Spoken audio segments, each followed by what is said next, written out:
So hello everyone, I'm here to show you how to make words with our Jolly Phonics Sounds. These resources are easy to make at home with some scrap paper, and this is a great literacy resource as a game for your kids at home. The full list of sounds is on your child's Google Classroom.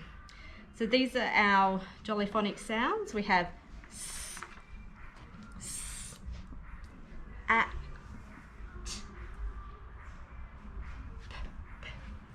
I, and I wonder what words I can make. I might choose to make sat, at,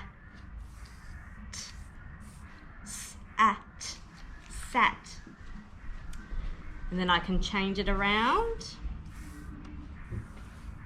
I might choose to make tap,